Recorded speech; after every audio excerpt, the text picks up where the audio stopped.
almost there. What does a Hollis Street specialist know about my health?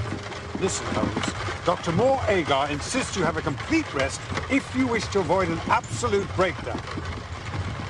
The sea air will do you the world of good. You should have travelled alone, Watson. Nonsense. We're on holiday.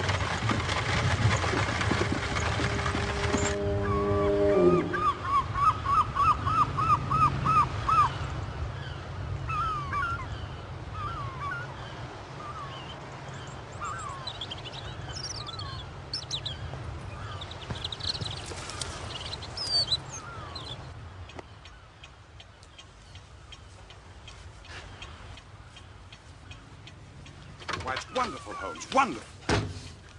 The views are spectacular. We're overlooking the most dangerous piece of coastline in the country. Your friend is a natural historian, I presume. An old acquaintance from my college days.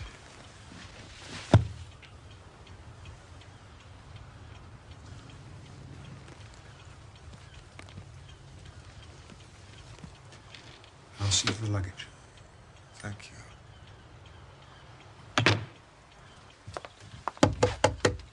Good day to you, sir. Oh. I thought as we were going to be neighbours for the next few weeks, I ought to say a few words of welcome. How very kind. And, of course, I've long wanted to meet Mr. Sherlock Holmes. It is indeed a pleasure, sir. Thank you, but I'm Dr. John Watson. Oh.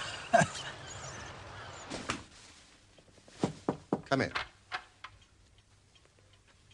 This is my good friend, Sherlock Holmes. 1,000 apologies, I should have realised. Do come in, Mr. Rounding. Very stupid of me. How did you know my name? You have an interest in archaeology, do you not? Why, yes. Deduce, Watson, come. Deduce. You've got mud on the points of your shoes and beneath your knees and on the fingers of your right hand, which indicates that you've knelt on the ground for a length of time. Oh, Watson, you're coming along marvelously. You're a left-handed gardener. You're a student of archaeology. You've published a paper on the theories surrounding Neolithic burial rites. You are the Reverend Francis Roundhay, vicar of the parish of Tredanick Wallace. Astonishing, sir. Please, sit down. But left-handed. The hand with which you hold the trowel. Exactly right. Precise in every detail, but how, sir, how? Vicar. The parish magazine, it's all... That's outrageous. The village is nearby? Oh, yes, just along the coastal path. It's secluded, but it caters for all our needs. I suppose, is that the nearest habitation? No, the Tregennis estate is about a mile inland. Very nice people, and I'm sure they'll extend to you some fine Cornish hospitality. However, I've imposed enough upon you for one day. Perhaps you'd care to come and have dinner with me one evening at the vicarage? Oh, then we should impose upon you and your family. Oh, no, alas, I have no family. I live alone, except for Mr. Tregennis, who has a suite of rooms in the house. But does he not live on the estate? A family dispute. His sister and two brothers live there, but he chooses to live apart. Do you know, dinner at the vicarage is a splendid idea. We must arrange a date and a time. Yes, well, of course, gentlemen. Good day to you.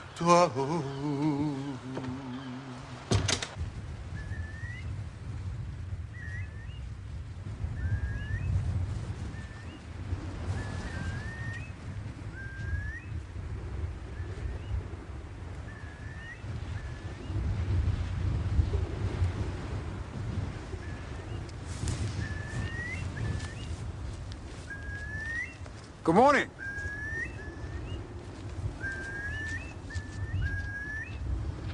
Cornish hospitality. Weather-pitted slabs of granite.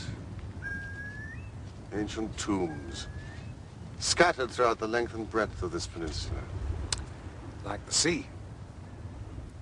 I suppose death is always with us.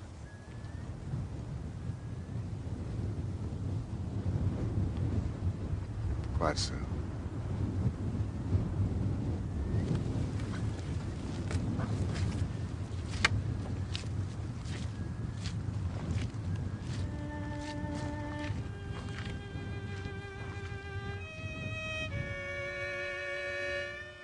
Quite often during those days in Cornwall, Holmes would strike out alone. The mystery and glamour of the place, with its sinister atmosphere of forgotten nations, appealed to the imagination of my friend.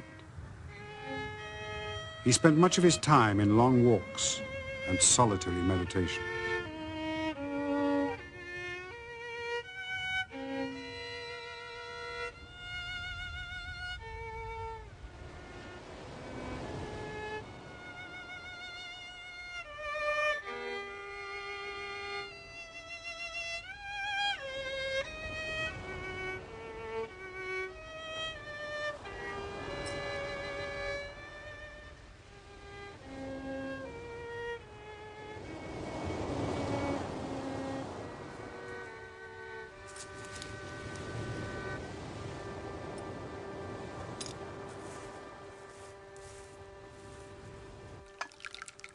One morning, however, my friend's convalescence was violently interrupted. Gentlemen, I urge you to consult the police. Holmes is a sick man.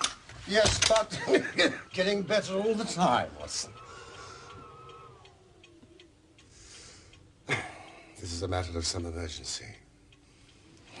Mr. Holmes, we can only regard it as a special providence that you should chance to be here at this time, for in all England you are the one man we truly need. I've tried to explain to Mr. Tregennis and Mr. Roundhay that you're in convalescence. Yes, I'm sure they'll be very sympathetic. Please sit down. Thank you. The fact is, as I've explained to Dr. Watson, the most extraordinary and tragic affair has occurred here during the night. You have my full attention. Perhaps I'd better say a few words first. This is Mr. Tregennis, of whom I spoke. Now, Mr. Tregennis spent last night in the company of his brother George and Owen and his sister Brenda at their house at Tredannick Water. He left them playing cards around the dining